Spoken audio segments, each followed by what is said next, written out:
నమస్తే very good morning welcome to the first edition నేను ప్రేమ్హిని వివిధ వార్తా పత్రికల్లోని ప్రధాన అంశాలు చూద్దాం ముందుగా ఈనాడు పేపర్కి వెళ్దాం ఈనాడు పేపర్లోని ప్రధాన అంశాలు ఒకసారి చూసుకున్నట్లయితే అపురూప శిల్పాల చెంత అందమైన భామలు ఓరుకల్లుకు సంబంధించి వరంగల్ పర్యటన నేపథ్యంలో 109 దేశాల అందగత్తలైతే వరంగల్ పర్యటనలో భాగంగా 1000 స్తంభాల గుడిని కూడా సందర్శించడం జరిగింది. ఓరుగలు 1000 స్తంభాల ఆలయంలో సంప్రదాయ చీరకట్టులో మిస్ వరల్డ్ పోటీదారులు అంటూ కూడా వారి యొక్క చిత్రాన్ని కూడా ఇచ్చారు. వారు చీరకట్టులోనే అందరూ కూడా ఉండడం కూడా ఇక్కడ విశేషమని చెప్పుకోవాలి. ఇక మిగిలిన డీటెయిల్స్ అన్ని కూడా పేపర్ 10లో దీనికి సంబంధించిన డీటెయిల్స్ కూడా ఉండబోతున్నాయి. అలాగే ఇక్కడ మరో వార్తను చూసుకున్నట్లయితే రాష్ట్రపతి భవన్లో సుప్రీంకోర్టు ప్రధాన న్యాయమూర్తిగా జస్టిస్ గవాయి ప్రమాణ స్వీకారం అయితే చేశారు. రాష్ట్రపతి ద్రౌపది ముర్ము చేతుల మీదుగా గవాయి అయితే ప్రమాణ స్వీకారం జరిగింది. దానికి సంబంధించిన వార్తా కథనాంశం చూసుకోవచ్చు. ఇక రాష్ట్రపతి భవన్లో జరిగిన కార్యక్రమంలో సుప్రీంకోర్టు ప్రధాన న్యాయమూర్తిగా జస్టిస్ బిఆర్ గవాయితో ప్రమాణం చేయిస్తున్న రాష్ట్రపతి ద్రౌపది ముర్ము అంటూ వారికి సంబంధించిన చిత్రాన్ని కూడా వేయడం జరిగింది. సుప్రీంకోర్టు ప్రధాన న్యాయమూర్తిగా జస్టిస్ గవాయి అయితే ప్రమాణం చేశారు. ఇక రాష్ట్రపతి ద్రౌపది ముర్ము ఆ చిత్రంలో ఇమేజ్ ను కూడా చూసుకోవచ్చు. రైట్, కొంచెం డీటెయిల్ గా చూసుకున్నట్లయితే ఇక భారత 52వ ప్రధాన న్యాయమూర్తిగా సిజేఐగా జస్టిస్ భూషణ్ రామకృష్ణ గవాయి బుధవారం ప్రమాణం చేశారు. రాష్ట్రపతి భవన్లోని గణతంత్ర మండపంలో జరిగిన ఈ కార్యక్రమంలో రాష్ట్రపతి ద్రౌపది ముర్ము ఆయనతో హిందీలో ప్రమాణం చేయించారు. ఇక ఈ కార్యక్రమానికి ఉపరాష్ట్రపతి జగదీప్ ధన్ఖడ్, అలాగే లోక్సభ స్పీకర్ ఓం బిర్లా, ప్రధాని మోదీ, మిగతా సభ్యులు కూడా పాల్గొనడం జరిగింది. ఇంకా దీనికి సంబంధించిన డీటెయిల్స్ అన్ని మిగతా లోపలి పేజీలో 2లో అంటూ కూడా ఇవ్వడం జరిగింది. సో సుప్రీంకోర్టు ప్రధాన న్యాయమూర్తిగా జస్టిస్ గవాయి అయితే ప్రమాణం స్వీకారం చేశారు రాష్ట్రపతి ద్రౌపది ముర్ము. అందుకు సంబంధించిన ప్రధానాంశంగా కూడా చూసుకోవచ్చు. రైట్, ఇక మరో వార్తను చూసుకున్నట్లయితే ఎలా కట్టకూడదో చెప్పేదే కాళేశ్వరం. 1,00,000 కోట్లు ఖర్చు చేసి 50,000 ఎకరాలకైనా నీరు ఇవ్వలేదు. సో గత ప్రభుత్వ నిర్లక్ష్యంతోనే ఎస్ఎల్బీసీలో 8 మంది బలి. నీళ్లు, నిధులు, నియామకాల భాగోద్వేగానికి కొందరు రాజకీయాలను వాడుకున్నారు. అలాగే ఇంజనీర్లు, జేటీఓలకు నియామక పత్రాల పంపిణీ కార్యక్రమంలో ముఖ్యమంత్రి రేవంత్ రెడ్డి అయితే పలు కీలకమైన వ్యాఖ్యలు చేశారు. గత ప్రభుత్వం వల్లే కూడా ఇటువంటి మొత్తం అంటే ఎస్ఎల్బీసీలో జరిగిన ఘటనలకు సంబంధించి 8 మంది బలి అయినారు. గత ప్రభుత్వం వల్లే ఎలా కట్టకూడదో ప్రాజెక్టు అని తెలుసుకోవాలి అంటే కనుక కాళేశ్వరమే అందుకు ఉదాహరణ అంటూ కూడా రేవంత్ రెడ్డి మాట్లాడడం జరిగింది. ఇక అభ్యర్థికి నియామక పత్రం అందజేస్తున్న ముఖ్యమంత్రి రేవంత్ రెడ్డి చిత్రంలో రామకృష్ణారావు, అలాగే ఉత్తమ్ కుమార్ రెడ్డి, ఇక పొన్నం ప్రభాకర్, అలాగే జగ్గారెడ్డి వీళ్ళందరికీ సంబంధించిన చూసుకోవచ్చు. రైట్, ఇక కొంచెం డీటెయిల్గా చూసుకుందాం. రాష్ట్రంలో నీళ్లు పారలేదు కానీ నిధులన్నీ ఒకే కుటుంబానికి పారాయి. నీళ్లు, నిధులు, నియామకాలు అనే భావోద్వేగాన్ని కొంతమంది రాజకీయాలకు వాడుకున్నారు. కొన్ని పార్టీలు రాజకీయాలు లబ్ధి పొందాయి అని సీఎం రేవంత్ రెడ్డి అయితే ధ్వజమెత్తారు. ఇక జవహర్లాల్ నెహ్రూ హయాంలో నాటి పరిస్థితులకు అనుగుణంగా నీటిపారుదల శాఖను ప్రాధాన్యత ఇచ్చారు. భ్రాంకర నంగల్, శ్రీశైలం, నాగార్జున సాగర్, ఎస్ఆర్బీసీలకు నెహ్రూ పునాది వేశారు. ఆ ప్రాజెక్టులు 100 ఏళ్లైనా చెక్కు చెదరలేదు. ఇక 1,00,000 కోట్ల రూపాయలు ఖర్చు పెట్టినా కూడా కట్టిన కాళేశ్వరం 3 ఏళ్లలోనే కూలింది. ఇలాంటి పరిస్థితి ప్రపంచంలో ఎక్కడా లేదు అని అన్నారు. నీటిపారుదల శాఖలో కొత్తగా నియమితులైన 244 మంది ఏఈలకు 199 మంది జేటీఓలకు బుధవారం ఇక్కడ జలసౌధ నియామక పత్రాలైతే అందజేయడం జరిగింది. ఆ జలసౌధ నియామక పత్రాలు అందజేస్తున్న క్రమంలో సీఎం రేవంత్ రెడ్డి పాల్గొని మాట్లాడడం జరిగింది. వాళ్ళకందరికీ పత్రాలు కూడా నియామక పత్రాలను కూడా అందజేయడం జరిగింది. ఆ మీటింగ్లో ఒకటే మాట్లాడారు, ఏంటంటే గత ప్రభుత్వం వల్లే ఎస్ఎల్బీసీ టన్నెల్కి సంబంధించి 8 మంది కూడా బలి అవ్వడం జరిగింది. గత ప్రభుత్వం నిర్లక్ష్యం వల్లే ఎలా కట్టకూడదు ప్రాజెక్టులు అంటే కనుక కేవలం కాళేశ్వరం ప్రాజెక్టు లాగా మాత్రం కట్టకూడదు అంటూ కూడా కొన్ని ఘాటు వ్యాఖ్యలు చేశారు. కొన్ని వందల సంవత్సరాల నుంచి కూడా కట్టిన ప్రాజెక్టులన్నీ అలా కొనసాగుతున్న నేపథ్యంలో కేవలం 3 ఏళ్లలో 1,000 కోట్ల రూపాయలు ఖర్చు చేసినా కూడా కాళేశ్వరం కుప్పకూలింది అంటూ కూడా రేవంత్ గత ప్రభుత్వానికి సంబంధించి వ్యాఖ్యలు చేయడం, అందుకు సంబంధించిన వార్తా కథనాంశం కూడా చూసుకోవచ్చు. ఇక్కడ మరో వార్తను చూసుకున్నట్లయితే నేటి నుంచి సరస్వతి పుష్కరాలు వేకోజామున 5 గంటల నుంచి 5 గంటల 44 నిమిషాలకు కాళేశ్వరంలో లాంఛనంగా ప్రారంభం. సాయంత్రం పుష్కర స్నానాలు ఆచరించనున్న సీఎం దంపతులు. సో నేటి నుంచి పుష్కర స్నానాలతో సరస్వతి పుష్కరాలు అయితే జరగబోతున్నాయి. సో కాళేశ్వరం లాంఛనంగా అయితే ప్రారంభం అవుతుంది. ఇక వేకోజామున 5 గంటల నుంచి 44 నిమిషాలకు 5 గంటల 44 నిమిషాలకైతే మొదలవబోతుంది. సో సాయంత్రం పుష్కర స్నానాలు అయితే సీఎం దంపతులు ఇద్దరు కూడా పాల్గొన్నట్టు కదా కూడా తెలుస్తోంది. కొంచెం డీటెయిల్గా చూసుకుందాం. ఇక జయశంకర్ భూపాలపల్లి జిల్లా కాళేశ్వరం క్షేత్రంలోని త్రివేణి సంగమంలో గురువారం నుంచి సరస్వతి నదీ పుష్కరాలు ప్రారంభం కానున్నాయి. గోదావరి, ప్రాణహిత నదులతో పాటు అంతర్వాహినిగా సరస్వతి నది కలిసే ఈ త్రివేణి సంగమంలో ఈ నెల 26 వరకు మహాక్రతువు జరగనుంది. బృహస్పతి గురువు మిథున రాశిలోకి ప్రవేశించడంతో సరస్వతి నదిలోకి పుష్కరాలైతే వస్తున్నాయి. సో పుష్కరాల నేపథ్యంలో సీఎం దంపతులు కూడా సాయంత్రం పాల్గొనే అవకాశం ఉంది. ఈ నేపథ్యంలో దానికి సంబంధించిన వార్తా కథనాంశం కూడా చూసుకోవచ్చు. రైట్, ఇక మరో పేపర్కి వెళ్దాం. మరో పేపర్లోని సాక్షి పేపర్కి వెళ్దాం. సాక్షి పేపర్లోని ఒకసారి ప్రధాన అంశాలు ఒకసారి డీటెయిల్గా చూసుకుందాం. ఇక మన జవాన్ తిరిగొచ్చాడు. దేశ సరిహద్దు దాటి పాక్ రేంజర్లకు చిక్కిన బీఎస్ఎఫ్ జవాన్ పూర్ణబ్ కుమార్ ఎట్టకేలకు భారత్కు తిరిగొచ్చడం జరిగింది. గత కొంతకాలంగా ఆయన పాకిస్తాన్కి కనుక్కులేక అక్కడికి వెళ్ళడం జరిగింది. సో నేపథ్యంలోనే అక్కడ చిక్కుకొని ఉన్నారు. ఈ నేపథ్యంలో మన జవాన్ మనకు తిరిగొచ్చాడు అంటూ కూడా ఒక వార్తా కథనాంశం కూడా చూసుకోవచ్చు. రైట్, ఇక మరో వార్తా కథనాంశం చూసుకున్నట్లయితే కెనడా మంత్రివర్గంలో మనోళ్లు. కెనడా ప్రభుత్వంలో భారత సంతతికి చెందిన అనితా ఆనంద్ విదేశాంగ మంత్రి, మనీందర్ వాణిజ్య మంత్రి కూడా చోటైతే దక్కింది.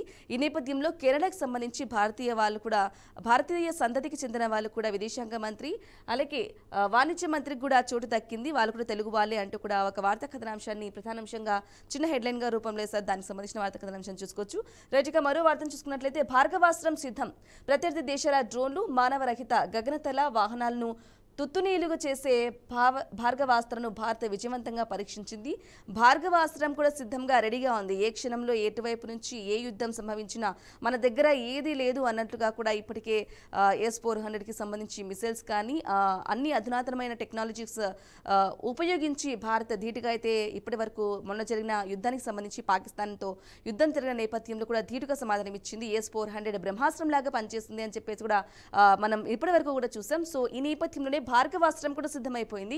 సో బ్రహ్మాస్త్రం, భార్గవాస్త్రం ఎటు వైపు చూసినా భారత్ అన్ని అస్త్రాలను రెడీగా పెట్టుకుంది. ఈ నేపథ్యంలోనే భార్గవాస్త్రం కూడా సిద్ధమైంది అని చెప్పేసి కూడా భారత్ విజయవంతంగా పరీక్షించింది అంటూ కూడా ఇక చెప్పడం జరిగింది. ఇక S-400 సంబంధించి ఎదురుగా వస్తున్న దేనైనా సరే గురి చూసి కరెక్ట్గా వాటిని పేల్చగల సత్తా అయితే బ్రహ్మాస్త్రానికి ఉంది. ఇప్పుడు భార్గవాస్త్రం అయితే వాహనాలను తుత్తునీలిగా చేస్తుందన్నమాట.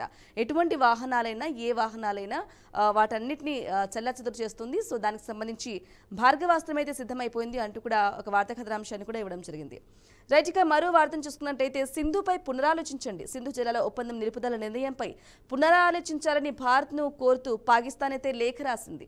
సింధు జలాల ఒప్పందం విరమణకు సంబంధించి వాటర్ అనేది మాకు కూడా కావాలి అంటూ పాకిస్తాన్ సింధు జలాల ఒప్పందానికి సంబంధించి కూడా విరమణ ఒప్పందానికి సంబంధించి మోదీ చేసిన ప్రకటనకు సంబంధించి కూడా చాలా వరకు కొంత అసంతృప్తిగా వ్యక్తం చేస్తోంది. ఈ నేపథ్యంలోనే పాకిస్తాన్ అయితే లేఖ రాసింది భారత్ను. సింధు జలాల ఒప్పందానికి సంబంధించి మరొకసారి ఆలోచించండి అంటూ కూడా లేఖ రాసింది. దానికి సంబంధించిన వార్తా కథనాంశం కూడా చూసుకోవచ్చు. రైట్, ఇక స్పోర్ట్స్కి సంబంధించి అలాగే మార్కెట్కి సంబంధించి సెన్సెక్స్కి సంబంధించి ఒకసారి పైన హెడ్లైన్ రూపంలో ఇవ్వడం జరిగింది. ఒకసారి దాన్ని కూడా చూద్దాం. 1511 రోజులుగా టెస్ట్ ర్యాంకింగ్లో నెంబర్ 1 ఆల్రౌండర్గా జడేజా అయితే ఉన్నారు. సో జడేజా ఆల్రౌండర్గా 1511 రోజులుగా టెస్ట్ ర్యాంకింగ్స్లలోనే నెంబర్ 1 మొత్తం ఆల్రౌండర్ జడేజాగా ఉన్నారు. దీనికి సంబంధించిన వార్తా కథనాంశం కూడా లోపల పేజీలో అంటూ కూడా ఇవ్వడం జరిగింది. రైట్, ఇక మార్కెట్కు అతలాకుతలం అవుతున్న నేపథ్యంలో కొంతవరకు తక్కువ యుద్ధం నేపథ్యంలో చాలా పడిపోయిన నేపథ్యంలో ఇప్పుడిప్పుడే బయటపడుతూ ఉంది. సో మరీ కొంచెం స్వల్ప లాభాలు కూడా వచ్చాయి అంతర్జాతీయ మార్కెట్ల నుంచి. సానుకూల సంకేతాలు అంటూ కూడా కొంత ఊరట కల్పించే అంశమే అని చెప్పుకోవచ్చు. రైట్, ఇక ఇంకా CJIగా జస్టిస్ గవాయ్ ప్రమాణ స్వీకారం అయితే చేశారు. దానికి సంబంధించి రాష్ట్రపతి ద్రౌపది ముర్ము వారితో హిందీలో ప్రమాణం అయితే చేయించడం జరిగింది. దానికి సంబంధించిన వార్తా కథనాంశాన్ని మరొకసారి చూసుకోవచ్చు. ఇక పాల్గొన్న ఉపరాష్ట్రపతి, ప్రధాని తదితరులు. ఇక తొలి బౌద్ధుడు, రెండో దళితునిగా అయితే ఆయన రికార్డు సాధించారు. ఇక భారత 52వ ప్రధాన న్యాయమూర్తిగా జస్టిస్ భూషణ్ రామకృష్ణ గవాయ్ బుధవారం ప్రమాణ స్వీకారం చేశారు. రాష్ట్రపతి భవన్లో జరిగిన కార్యక్రమంలో రాష్ట్రపతి ద్రౌపది ముర్ము ఆయనతో ప్రమాణం చేయించారు. ఆయన సుప్రీంకోర్టు తొలి బౌద్ధ ప్రధాన న్యాయమూర్తి. అలాగే జస్టిస్ KG బాలకృష్ణన్ తర్వాత రెండో దళిత CJI. ఇక జస్టిస్ గవాయ్ నవంబర్ 23 వరకు CJIగా విధులు నిర్వర్తిస్తారు. సుప్రీంకోర్టు న్యాయమూర్తిగా జస్టిస్ గవాయ్ 700కు పైగా ధర్మాసనాలు సభ్యునిగా అలాగే సారథిగా కూడా ఉన్నారు. 300కు పైగా తీర్పులు వెలువరించారు. రాజ్యాంగపరమైన అంశాలు, పౌర హక్కులకు సంబంధించిన పలు కీలక తీర్పులు కూడా వాటిలో ఉన్నాయి. ఇక వక్ఫ్ చట్టం రాజ్యాంగ భద్రతను సవాల్ చేస్తూ దాఖలైన కేసులను కూడా ఆయన ధర్మాసనమే విచారించాల్సి ఉంది. సో తొలి బౌద్ధుడు, రెండో దళితునిగా కూడా ఆయనైతే రికార్డు సృష్టించడం జరిగింది. సో 700కు పైగా 300కు పైగా తీర్పులు కూడా వెలువరించడం జరిగింది. ఇక జస్టిస్ గవాయ్ న్యాయమూర్తిగా అయితే 700కు పైగా ధర్మాసనాల్లో సభ్యుడిగా, సారథిగా అయితే ఆయన ఉన్నారు. ఈ నేపథ్యంలో CJIగా జస్టిస్ గవాయ్ ప్రమాణ స్వీకారం చేశారు. అందుకు సంబంధించిన వార్తా కథనాంశం కూడా చూసుకోవచ్చు.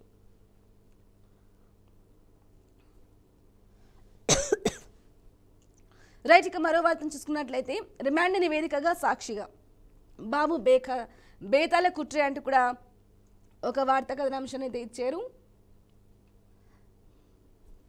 రైట్, ఇక మరో వార్తను చూసుకుందాం. ఎదురొస్తే ఎవరిని వదలం, రామగిరిలోని ఆగని రక్త చరిత్ర, ఎంపీపీ ఉప ఎన్నిక నేపథ్యంలో ఎంపీటీసీ సభ్యులకు బెదిరింపులు అంటూ కూడా ఒక వార్తా కథనాంశం చూసుకోవచ్చు. రైట్, ఇక మిగిలిన వార్తల డీటెయిల్స్ కూడా చూసుకుందాం షార్ట్ బ్రేక్ తర్వాత. Stay with us. రైట్, ఇక welcome back to the first edition. ఇక ఎదురొస్తే ఎవరిని వదలం, రామగిరిలో ఆగని రక్త చరిత్ర, ఎంపీపీ ఉప ఎన్నిక నేపథ్యంలో ఎంపీటీసీ సభ్యులకు బెదిరింపులైతే అందడం జరిగింది. ఇక టీడీపీకి ఎంపీపీ అభ్యర్థి కరువు, బలవంతంగా వైఎస్ఆర్సీపీ మహిళా ఎంపీటీసీ భారతిని టీడీపీలో చేర్చుకున్న పరిటాల, ఆ తర్వాత భయంతో ఊరు వదిలి వెళ్లిపోయిన ఎంపీటీసీ, ఆమె ఆచూకీ చెప్పాలని వైఎస్ఆర్సీపీ నాయకుడి ఇంటిపై టీడీపీ గుండాల దాడి. ఇక ఫిర్యాదు చేసినా పట్టించుకుని పోలీసులు, తనను ఎవరూ కిడ్నాప్ చేయలేదని ఒక వీడియో విడుదల చేసిన ఎంపీటీసీ భారతి టీడీపీలో చేరే ప్రసక్తే లేదని, ఉప ఎన్నికకు రాలేనని కూడా వెల్లడించడం జరిగింది. ఇక ఎదురొస్తే ఎవరిని కూడా వదలమంటూ కూడా ఒక వార్తా కథనాంశాన్ని కూడా చూసుకోవచ్చు. ఎంపీపీ ఉప ఎన్నిక నేపథ్యంలో ఎంపీటీసీ సభ్యులకైతే ఎటువంటి బెదిరింపులు అయితే కొనసాగుతున్నాయి, అందుకు సంబంధించిన ఒక వార్తను కూడా చూసుకోవచ్చు. రైట్, ఇక మరో వార్తను చూసుకున్నట్లయితే మిగులు టీచర్ల దిగులు, గాలిలో 6,428 మంది ఉపాధ్యాయుల భవితవ్యం.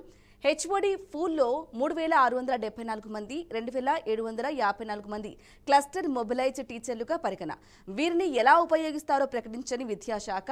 ఇక హేతుబద్ధీకరణతో తీవ్రంగా నష్టపోతున్న వైనం, ప్రత్యేక టీచర్ల పోస్టుల భర్తీకి ఊసెత్తని కూడా ప్రభుత్వం అంటూ కూడా ఇక మిగిలిన టీచర్ల భర్తీకి సంబంధించి వాళ్ళని ఏ విధంగా తీసుకుంటారు అనే విధంగా కూడా ఒక వార్తా కథనాంశాన్ని కూడా చూసుకోవచ్చు. ఇక డీటెయిల్గా చూసుకుందాం. పాఠశాలల పునర్వ్యవస్థీకరణ, సర్దుబాటులో టీచర్లు భారీగా ప్రభావితమవుతూ ఉన్నారు. ఇక వీరిలో అత్యధికులు స్కూల్ అసిస్టెంట్లు ఉన్నారు. గత వైఎస్ జగన్ ప్రభుత్వంలో జీవో 117 ద్వారా 3 నుంచి 5 తరగతుల విద్యార్థులకు సబ్జెక్టు టీచర్ బోధన అందించేందుకు సీనియర్ ఎస్డిటిలో అర్హులైన దాదాపు 7,500 మందికి స్కూల్ అసిస్టెంట్లుగా పదోన్నతి కల్పించిన విషయం తెలిసిందే.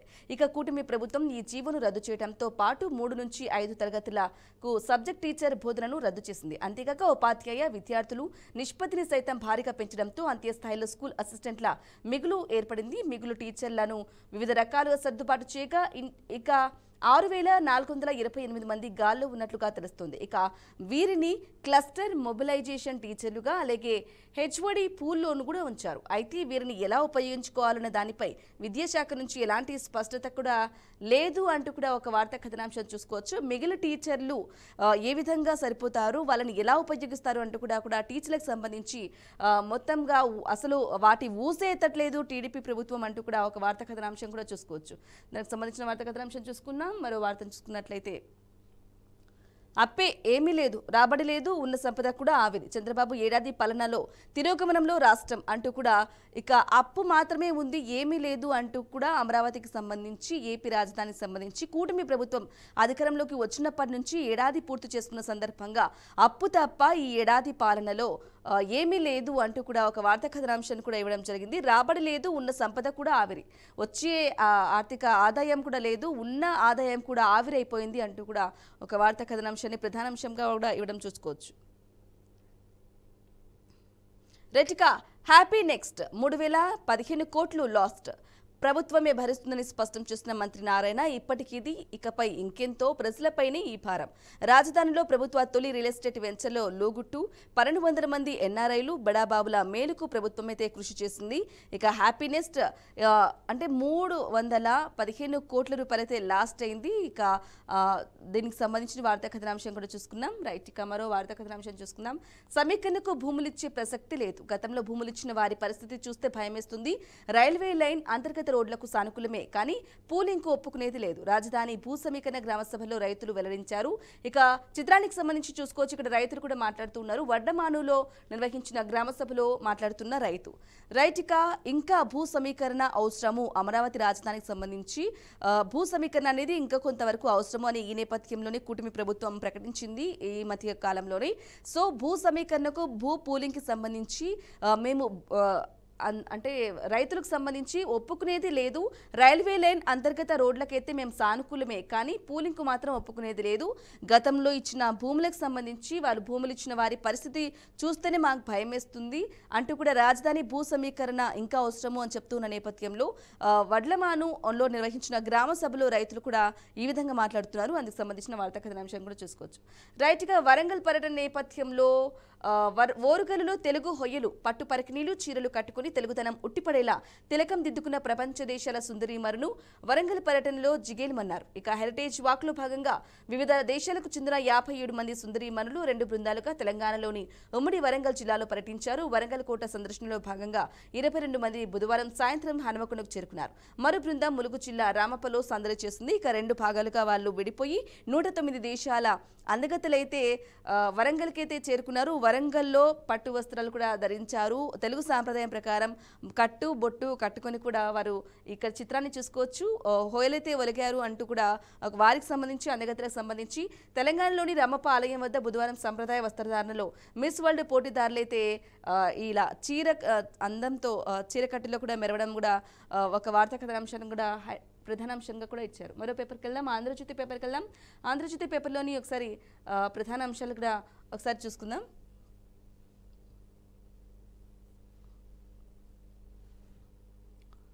రైట్గా సంక్షేమ సందడి అంటూ కూడా ఒక వార్తా కథనాంశాన్ని ఇచ్చారు. టీడీపీ పొలిట్ బ్యూరో సభ్యులతో సమావేశమైన పార్టీ అధినేత అలాగే ముఖ్యమంత్రి చంద్రబాబు, చిత్రంలో నారా లోకేష్, ఇతర మంత్రులు కూడా ఉండడం కూడా చూసుకోవచ్చు. ఇక జూన్ 12న 1,00,000 మందికి పైగా వితంతులకు పెన్షన్లు, బడులు తెరిచేలోగా తల్లుల ఖాతాలోకి తల్లికి వందనం కూడా ఉండబోతోంది. ఇక నుంచి 3 గ్యాస్ సిలిండర్ల డబ్బు ముందుగానే కూడా జమ చేయబోతున్నారు. ఇక త్వరలోనే సంక్షేమ పథకాల క్యాలెండర్ కూడా విడుదల కాబోతుంది. ఇక గిరిజనులకు మాత్రం సంక్షేమ పథకాల క్యాలెండర్ విడుదలవుతుంది. ఇక అలాగే గిరిజనులకు పథకాలు అందేలా ప్రత్యేక డ్రైవ్లు కూడా ఉండబోతున్నాయి. ఇక 16, 17, 18 అన్ని నియోజకవర్గాల్లో తిరంగా ర్యాలీలు ఉండబోతున్నాయి. మహానాడు లోపే నీరు చెట్టు ఉపాధి బకాయిలు కూడా చెల్లింపు. ఇక టీడీపీ పొలిట్ బ్యూరోలో కీలక నిర్ణయాలైతే తీసుకోవడం జరిగింది. ఒక సమావేశమయ్యారు. టీడీపీ పొలిట్ బ్యూరో సమావేశంలో టీడీపీ అంటే కూటమి ప్రభుత్వం ఏర్పాటై ఏడాది పూర్తి చేసుకున్న సందర్భంగా ఇచ్చిన మేనిఫెస్టోలో ఇచ్చిన హామీలు ఏవేవి ఉన్నాయి, ఎంతవరకు మనం ఇచ్చాము, ఇంకా ఇవ్వలేదు, అలాగే మహానాడుకు సంబంధించి కూడా కీలకమైన నిర్ణయాలు కూడా తీసుకోవడం జరిగింది. దానికి సంబంధించిన వార్తా కథనాంశం చూసుకోవచ్చు. ఇక జూన్ 12న 1,00,000 మందికి పైగా వితంతులకైతే పెన్షన్లు ఉండబోతున్నాయి. ఇక తల్లికి వందనం కూడా ఇప్పుడు జూన్ అంటే మళ్ళీ అకాడమిక్ ఇయర్ స్టార్ట్ అయిపోతుంది జూన్లో. సో అప్పటి నుంచి కూడా తల్లికి వందనం బడులు తెరిచేలోగా వాళ్ళ ఖాతాలో వేసే అవకాశం ఉంది. అలాగే 3 గ్యాస్ సిలిండర్ల డబ్బు జమకు సంబంధించి ముందుగానే జమ చేసే అవకాశం కూడా ఉంది. అందుకు సంబంధించిన నిర్ణయం కూడా తీసుకున్నారు. అలాగే త్వరలోనే సంక్షేమ పథకాల క్యాలెండర్ అంటే ఏ పథకాలు ఇస్తున్నాం దానికి సంబంధించి ఒక క్యాలెండర్ కూడా రిలీజ్ చేసే అవకాశం ఉంది. అలాగే గిరిజనులకు పథకాలు అందేలా అంటే మారుమూల ప్రాంతంలో ఉన్న గిరిజనులకు సైతం ఈ పథకాలన్నీ కుటుంబ ప్రభుత్వం అందించే ఏపీకి సంబంధించి గిరిజనులు ఎవరైతే ఉన్నారో వాళ్ళందరికీ పథకాలు అందేలాగా కూడా స్పెషల్ డ్రైవ్లు కూడా నిర్వహించే అవకాశం ఉంది. ఇక తిరంగా ర్యాలీలు ఉండబోతున్నాయి. మహానాడు లోపే నీరు చెట్టు ఉపాధి బకాయిలు కూడా చెల్లించు ప్రక్రియ అయితే కొనసాగుతోంది. రైట్. ఇక 27 నుంచి కడపలో 3 రోజులు వైభవంగా మహానాడైతే ఉండబోతుంది. సో మహానాడుకు సంబంధించి నీరు చెట్టు ఉపాధి హామీ పనులకు సంబంధించి కూడా ఒక కీలకమైన నిర్ణయం తీసుకున్నారు. ఇందులో భాగంగానే 27వ తారీఖు నుంచి కడపలో 3 రోజుల పాటు మహానాడును వైభవంగా నిర్వహించబోతున్నారు కడపలో. అందుకు సంబంధించిన వార్తా కథనాంశం చూసుకోవచ్చు. ఇక 18, 19, 20న అసెంబ్లీ, 22, 23న పార్లమెంటు స్థానాల్లో మినీ మహానాడు కూడా ఉండబోతుంది. సో వైభవంగా అయితే ఫస్ట్ 27న కడపలో 3 రోజుల పాటు నిర్వహిస్తారు. తర్వాత 18, 19, 20న అయితే అసెంబ్లీలో, అలాగే 22, 23న పార్లమెంటులో మినీ మహానాడు కూడా నిర్వహించబోతున్నారు. దానికి సంబంధించిన వార్తా కథనాంశం కూడా ఇచ్చారు. కొంచెం డీటెయిల్గా చూసుకుందాం. రాష్ట్రం ఆర్థికంగా ఇబ్బందులు ఎదుర్కొంటున్నా అభివృద్ధి సంక్షేమాన్ని సమాంతరంగా అమలు చేస్తున్నామని టీడీపీ అధినేత సీఎం చంద్రబాబు అయితే పేర్కొన్నారు. ఎన్ని ఇబ్బందులు వచ్చినా మేనిఫెస్టోలో పేర్కొన్న హామీలు ఒక్కొక్కటిగా నెరవేరుస్తున్నామని, ఈ విషయంలో వెనకడుగు వేసే ప్రసక్తే లేదని కూడా స్పష్టం చేశారు. ఇక టీడీపీ కేంద్ర కార్యాలయంలో బుధవారం సుమారు 3 గంటల పాటు నిర్వహించారు ఈ సమావేశం. దీనికి సంబంధించి పొలిట్ బ్యూరో సమావేశంలో సీఎం చంద్రబాబు అయితే మాట్లాడడం జరిగింది. అందుకు సంబంధించిన వార్తా కథనాంశం కూడా ప్రధానాంశంగా చూసుకోవచ్చు.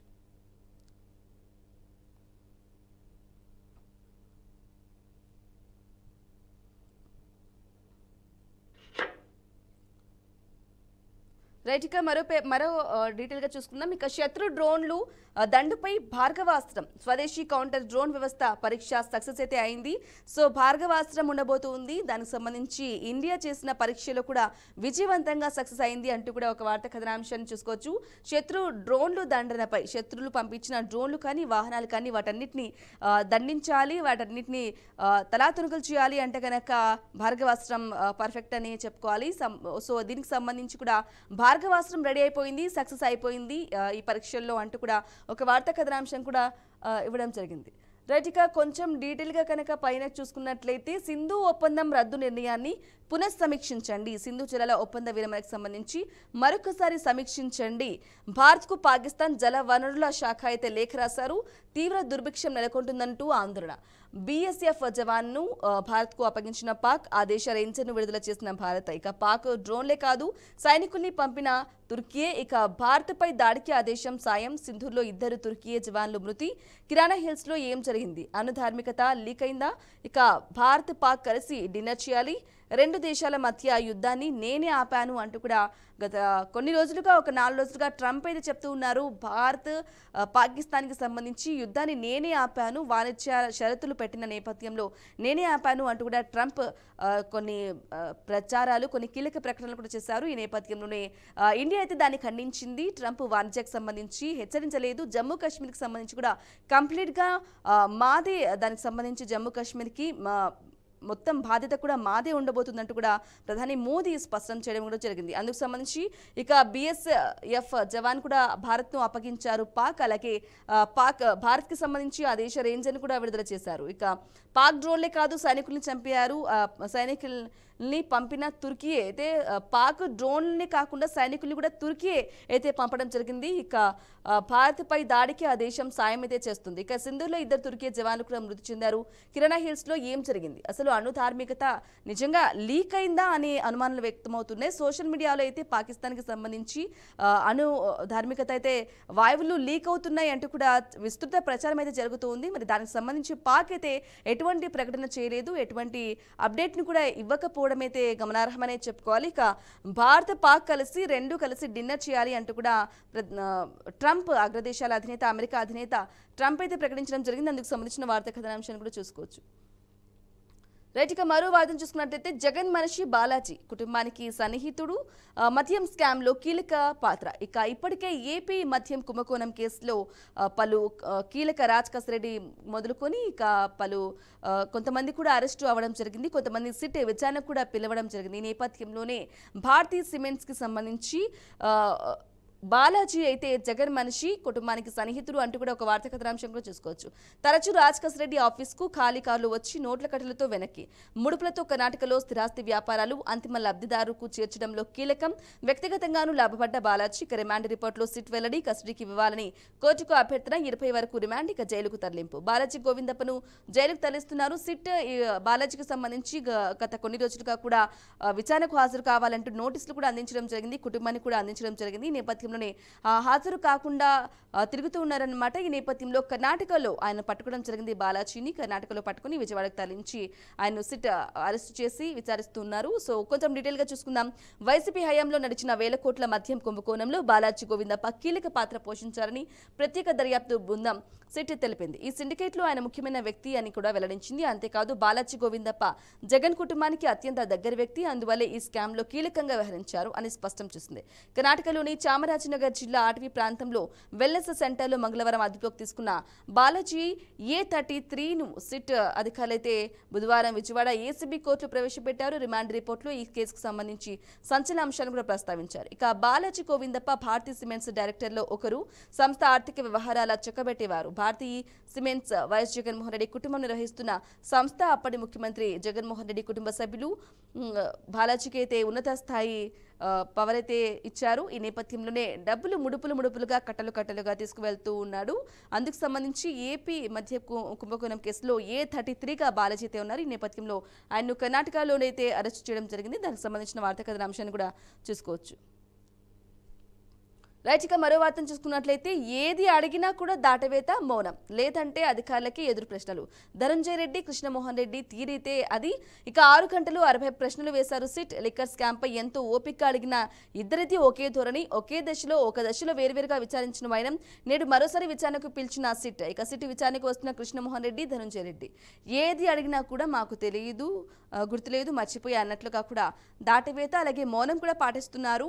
సో ఇద్దరిది ఒకటే అభిప్రాయం అయితే ఉంటూ ఉంది. సో ఒక్కొక్క దశలో కూడా ఇద్దరిని వేరువేరుగా కూడా విచారించినప్పటికీ కూడా కొన్ని 6 గంటలు ప్రశ్నించినా, 60 ప్రశ్నలు వేసినా కూడా దాటవేత అయితే ప్రదర్శించారు. దానికి సంబంధించిన వార్తా కథనాంశం కూడా చూసుకోవచ్చు.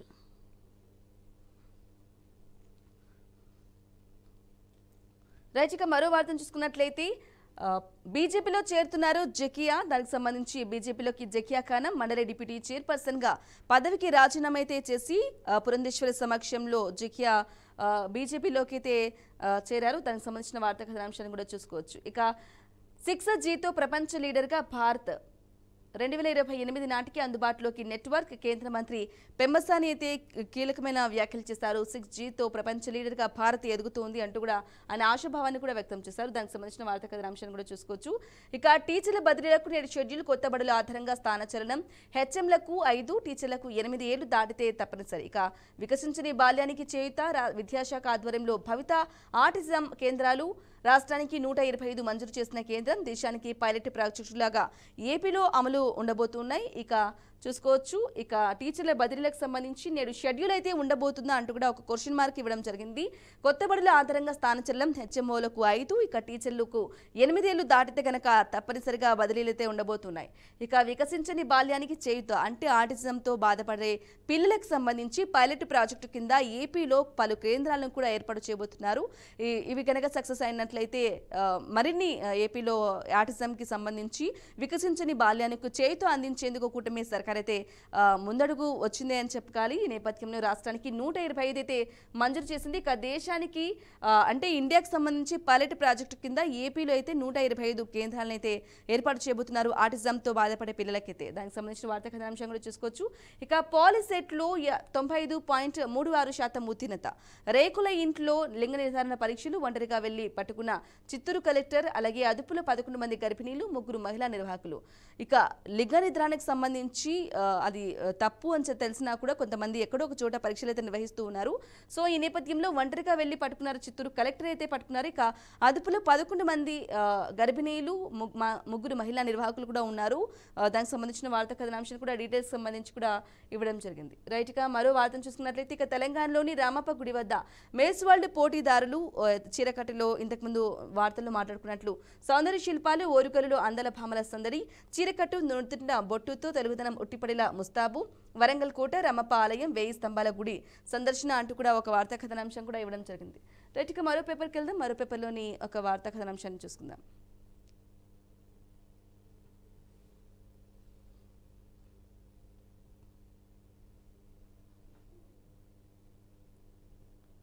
రైట్గా ఫ్రీ హోల్డ్ పై కదలిక. 20న మంత్రివర్గ ఉపసంఘం భేటీ.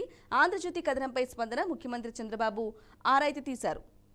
ఫ్రీ హోల్డ్ పై అయితే కదలిక అయితే వచ్చింది. ఆంధ్రజ్యోతి ఇంతకుముందు ఇచ్చినట్లు కూడా 20న మంత్రివర్గ ఉపసంఘం అయితే భేటీ ఉండబోతుంది. ఆంధ్రజ్యోతి ఇచ్చిన కథనానికి అయితే స్పందించారు అంటూ కూడా ఒక వార్తా కథనాంశం కూడా చూసుకోవచ్చు. అదే సారే ఇప్పటికీ వారే అంటే అదే సార్ ఉన్నారు, ఇప్పటికీ వారే ఉన్నారు అంటూ కూడా ఒక వార్తా కథనాంశాన్ని కూడా చూసుకోవచ్చు. నాడు జగన్ ప్రభుత్వం గ్రామ వార్డు సచివాలయాలను ఏర్పాటు చేసింది. వైసీపీకి అనుకూలంగా ఉండే అధికారులు, కన్సల్టెంట్లు, ప్రైవేటు వ్యక్తులను కీలక స్థానాల్లో కూడా నియమించడం జరిగింది. అలాగే వైసీపీకి సంబంధించి వీరే విధేయులుగా పనిచేసేలా శిక్షణ కూడా ఇచ్చారు. ఇక గ్రామ వార్డు సచివాలయాల రోజువారీ కార్యకలాపాలు, డేటా వంటివన్నీ కూడా ఐపాక్స్ ను చెందిన వ్యక్తి గుప్పిట్లో ఉండేలా మాస్టర్ ప్లాన్ అయితే వేశారు. ఇక ఇప్పుడు ప్రభుత్వం అయితే మారింది. కూటమి సర్కార్ వచ్చి 11 నెలలు కూడా దాటింది. ఇక అయినా సరే ఆ సారే ఉన్నారు, ఇతర కీలక అధికారులు కూడా వారే కొనసాగుతున్నారు అంటూ కూడా ఒక వార్తా కథనాంశాన్ని చూసుకోవచ్చు. గత ప్రభుత్వం వైసీపీ ప్రభుత్వం అయితే 5 సంవత్సరాలు ఉన్న నేపథ్యంలో వారికి సంబంధించిన సారే ఉన్నారు, ఇప్పటికి కూడా ఉన్నారు. వాళ్ళల్లో ఉన్న ముఖ్య నేతలకైతే కీలక బాధ్యతలను అప్పగించారు అనేది ప్రధాన ఆరోపణగా ఉంది. నేపథ్యంలోనే ఆ సారే కొనసాగుతున్నారు అంటూ కూడా ఒక వార్తా కథనాంశం కూడా చూసుకోవచ్చు. ఐపాక్ గుప్పిట్లో గ్రామ సచివాలయాలు. వైసీపీ హయాంలోని అధికారి కొనసాగింపు. కన్సల్టెంట్లు, ఎనలిస్టులు, అకౌంటెంట్లు వారే నిరంతరాయంగా ఐపాక్కు సమాచారం. ప్రభుత్వం మారి ఇన్నాళ్ళైనా కూడా అదే పరిస్థితి కొనసాగుతుంది. ప్రభుత్వం గుప్పిట్లో ఐపాక్ సచివాలయాలు, గ్రామ సచివాలయాలు అంటూ కూడా ఒక వార్తా కథనాంశం చూసుకోవచ్చు. వైసీపీ హయాంలో అదే అధికారే కొనసాగింపు. అలాగే కన్సల్టెంట్లు, అనలిస్టులు కూడా, అకౌంటెంట్లు కూడా వారే ఉంటున్నారు అంటూ కూడా ఒక వార్తా కథనాంశాన్ని ఇవ్వడం జరిగింది. నిరంతరాయంగా ఐపాక్కు సమాచారం.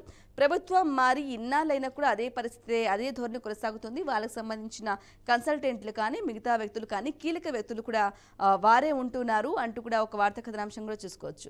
కొంచెం డీటెయిల్గా చూసుకుందాం. ఐపాక్ వైసీపీ జగన్ ప్రభుత్వంతో అంటగాగిన ప్రైవేటు సంస్థ. జగన్కు రాజకీయ వ్యూహాలు అందించిన ఈ సంస్థకు గత ప్రభుత్వం ఎలాంటి మేలు చేసిందో ఇప్పటికే సవివరంగా బయటకొచ్చింది.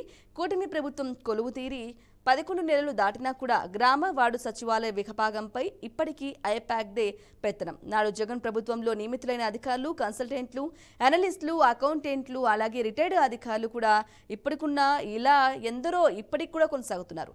ఇక ప్రత్యక్షంగా పరోక్షంగా అంటే కనుక ఈ ఎందరో ఇప్పటికీ శాఖ నుంచి డేటా నిరంతరాయంగా ఐపాక్కు చేరిపోతుంది. ఈ శాఖలో ఏం జరుగుతుందో, ఏం చేరున్నారో ఆ సంస్థకు తెలిసిపోతుంది.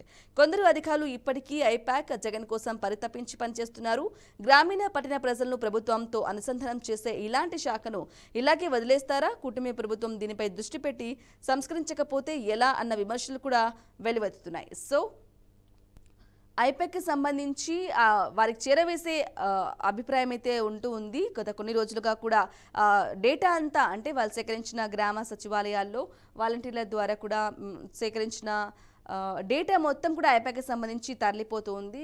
డేటా సేఫ్టీ లేదు అంటూ కూడా గత కొన్ని రోజులుగా గతంలో కూడా చాలాసార్లు వైసీపీ అధికారంలో ఉన్నప్పుడు కూడా దానికి సంబంధించి మనకు ఆరోపణలు వస్తూ ఉన్న నేపథ్యంలో కన్సల్టెంట్లు, రిటైర్డ్ అధికారులు, ఎంప్లాయీస్ అలాగే మిగతా మొత్తం అనమాట. సో వాళ్ళందరూ కూడా అనలిస్టులు వీళ్ళందరూ కూడా డేటాకి సంబంధించి కూడా వాళ్ళే సొంత వారే ఉంటున్నారు. సో సొంతంగా ఇప్పటికీ అలానే పనిచేస్తున్నారు. వాళ్ళకి చేరవేసే క్రమంలో కూడా ఈ డేటా అంతా కూడా తరలిపోతుంది అనేది కూడా మెయిన్ ప్రధాన ఆరోపణగా ఉంటుంది. దానికి సంబంధించిన ఒక వార్తా కథనాంశం చూసుకోవచ్చు. ఇక అనంతలో భారీ ఇంధన కాంప్లెక్స్ అంటూ కూడా ఒక వార్తా కథనాంశం చూసుకోవచ్చు. సో ఇదన్నమాట the first edition. Stay tune BRK news Telugu సత్తా.